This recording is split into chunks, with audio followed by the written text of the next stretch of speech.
Vou conversar agora com o Fernando Holliday e também com Maicon Sullivan, aqui no Jornal da Oeste, primeira edição. Eles dividem a tela comigo para a gente poder falar sobre esse episódio. A começar pelo Fernando Holliday, seja muito bem-vindo, muito obrigado por estar conosco.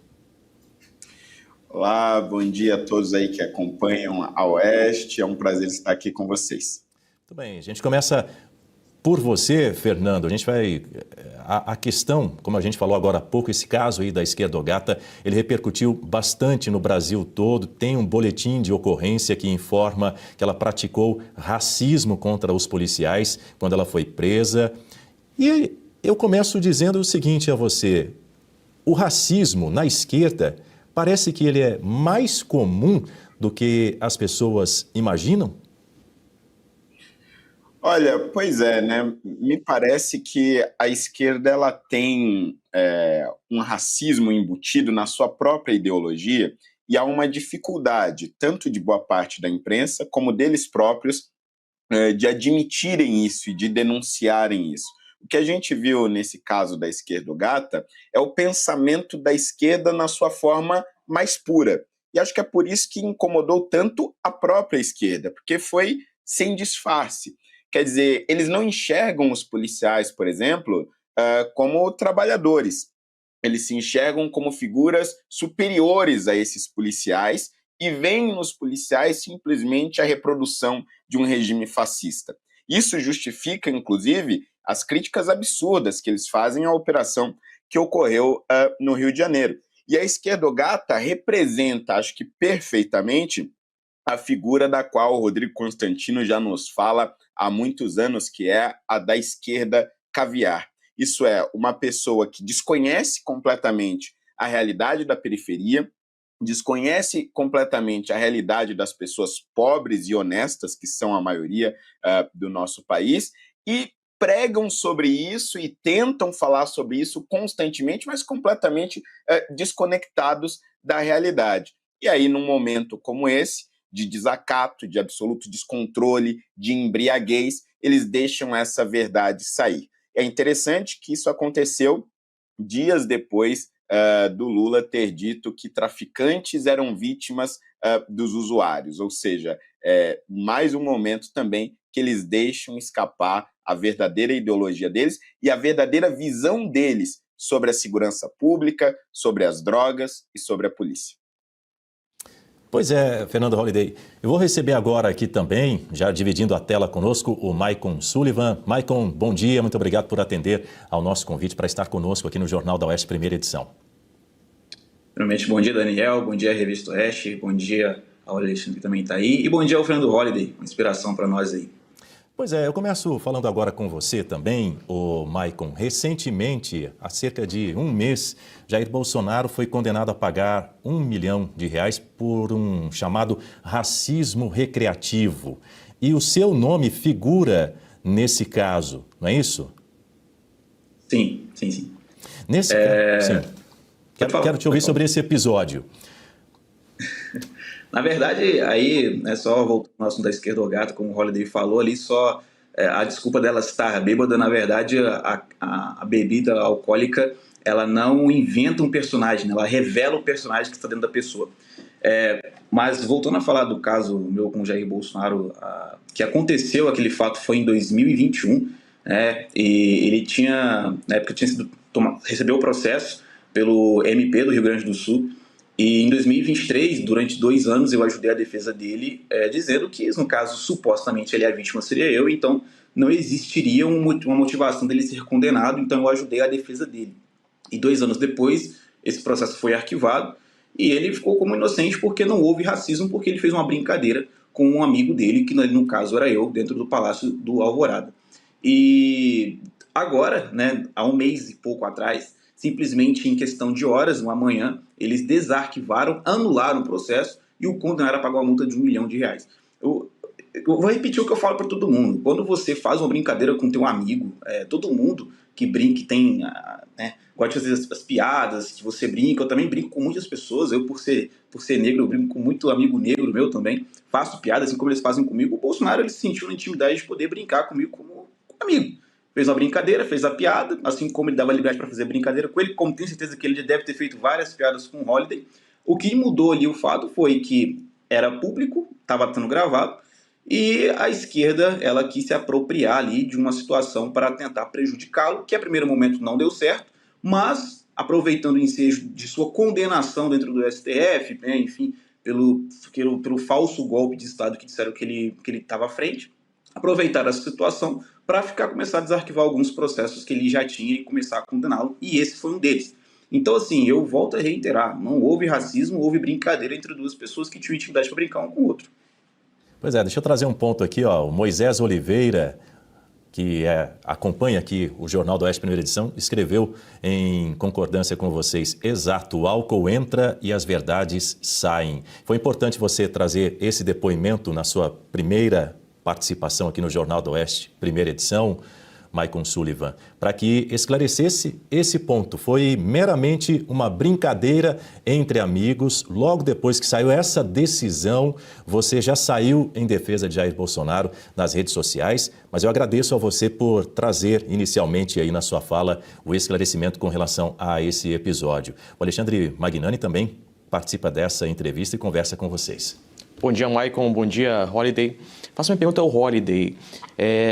Holiday, você acredita que nesses casos de desacato, enfim, que vem ocorrendo por parte da esquerda, muitas vezes contra policiais, se dão por fato da impunidade, da sensação de nada vai acontecer comigo, enfim, das leis brandas que o Brasil tem hoje? Isso incentiva esse tais tipo de ação?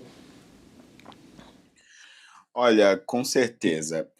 Eu acho que não somente em relação à legislação que permite esse desrespeito constante aos policiais, mas principalmente, eu diria, por conta da cultura e especialmente por conta da imprensa e dos meios de entretenimento.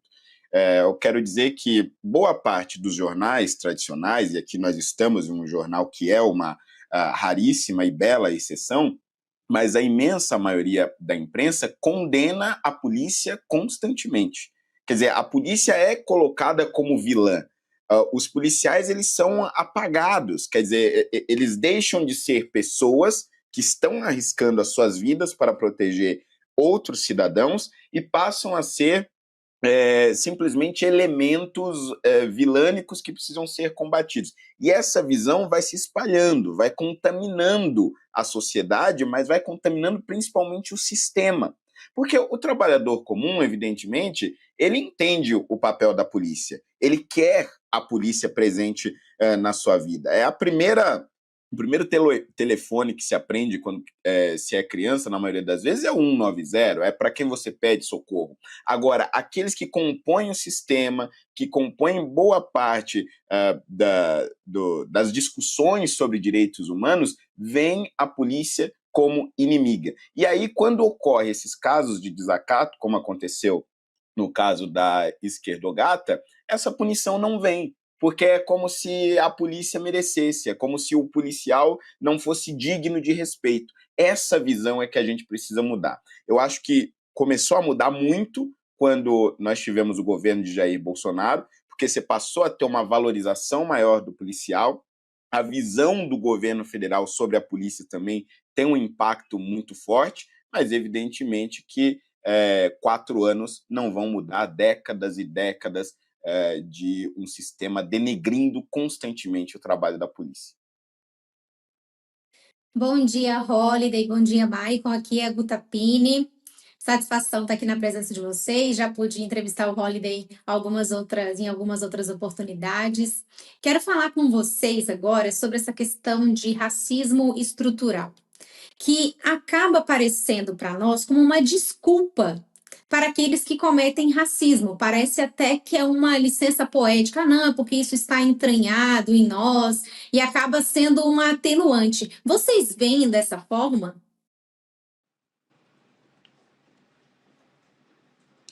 Michael, quer começar? Holiday pode começar. Olha, eu acho que essa questão do racismo estrutural, ela é bem prejudicial pelo seguinte, porque ela tira justamente isso que você estava dizendo, ela tira o poder e a culpa do indivíduo, né? O racismo, ele é algo cometido por pessoas, Então é aquela pessoa especificamente que comete um racismo. Quando você diz que as estruturas, que as instituições são por si mesmas racistas, e eles fazem isso, mais uma vez, com a polícia, acho que é o principal exemplo, eles estão dizendo, olha, não importa de qual policial eu esteja falando, ele é formado por uma instituição racista. Logo, automaticamente, ele reproduz comportamentos racistas. Isso é uma balela, isso é uma completa mentira. O racismo ele é praticado pelo indivíduo contra um outro indivíduo. Essa ação, por exemplo, contra o presidente Bolsonaro, por conta de uma brincadeira com o Michael, é resultado justamente dessa leitura equivocada de racismo estrutural.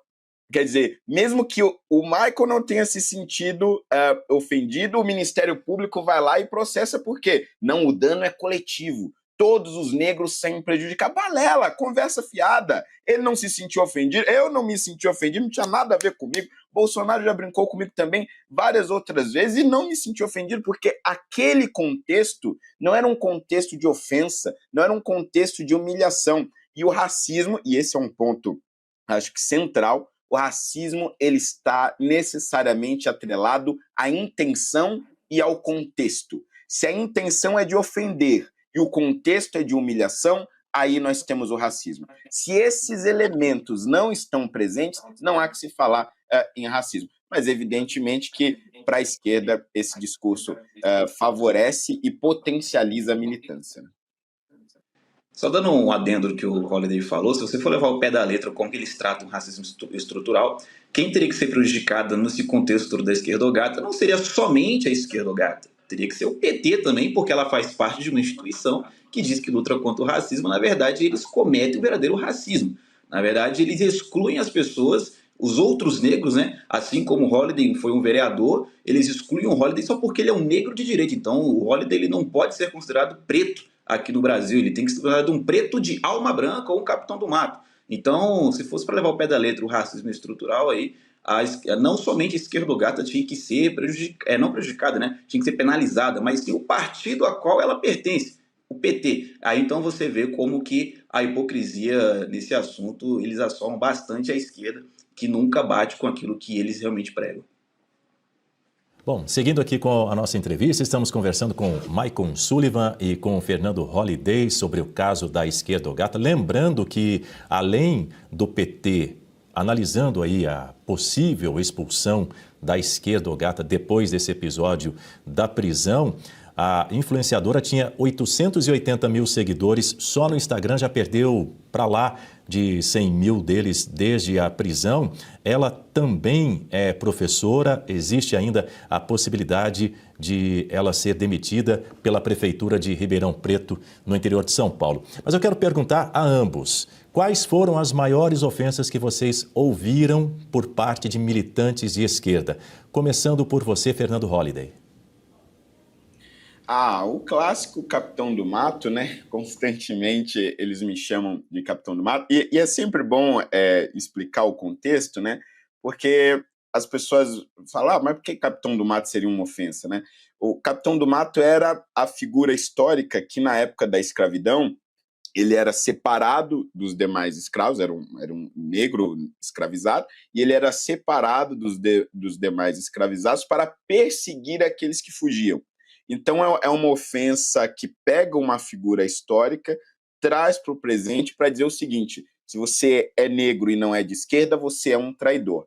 E contra essa pessoa, nós podemos utilizar todo tipo de racismo, de preconceito e de ofensa. Aí, a partir disso, né, vem diversas outras ofensas, como o negro que lambe botas de brancos, o negro da Casa Grande.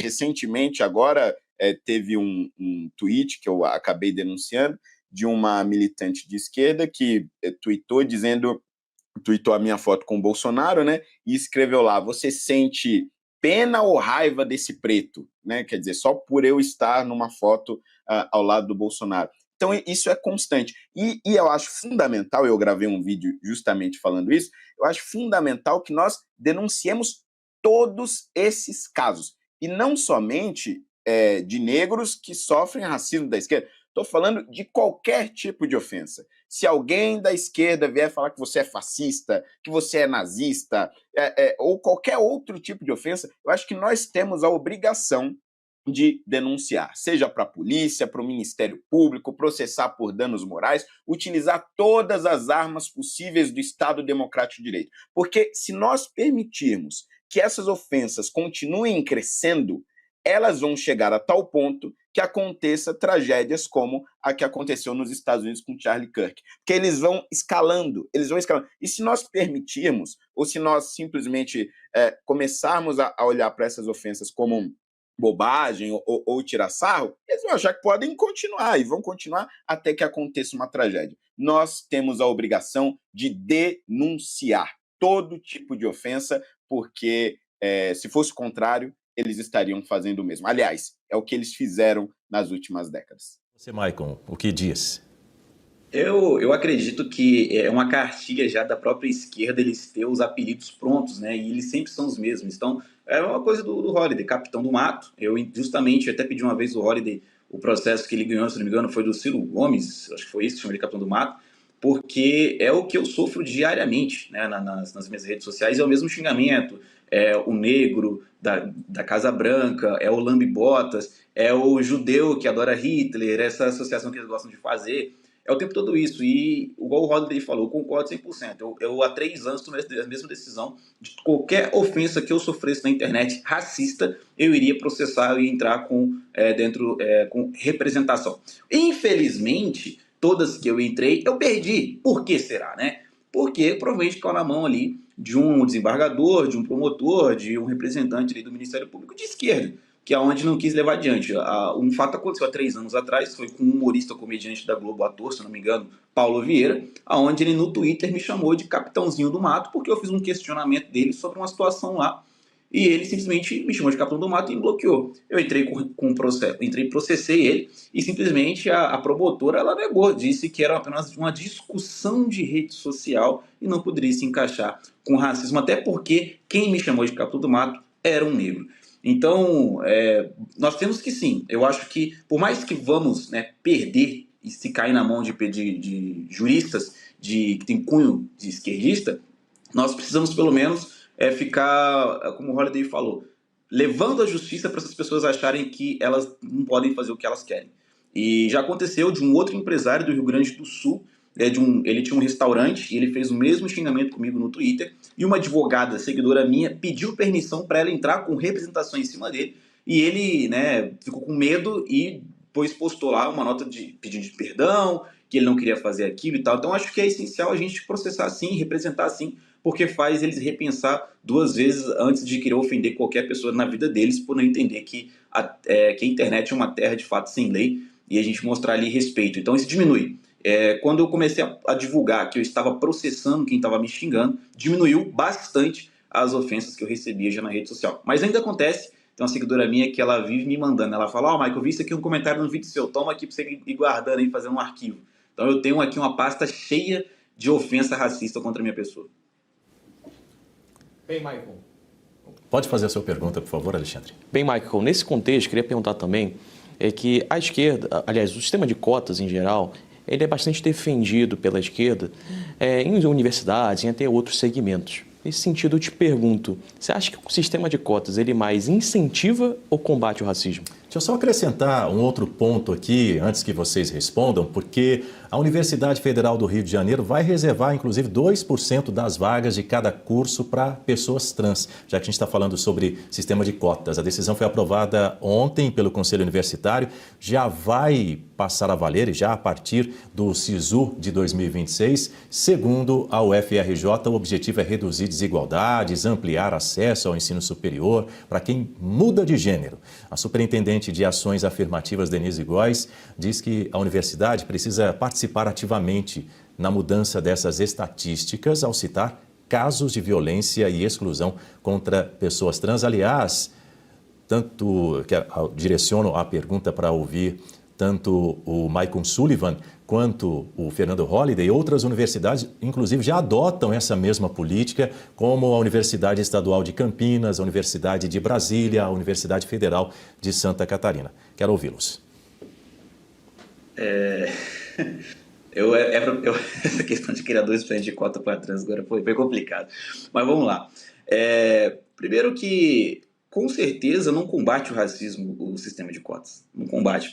Na verdade, não combate nem incentivo. Eu acho que, na verdade, a esquerda ela sempre cria uma maneira de colocar cada vez mais os negros, que eles consideram que são os defensores, dentro, mais uma vez, de uma cadeia, de um presídio ideológico, de uma senzala ideológica, e o sistema de cotas é um método disso, de você atrair a atenção do negro para eles, para políticas ideológicas deles.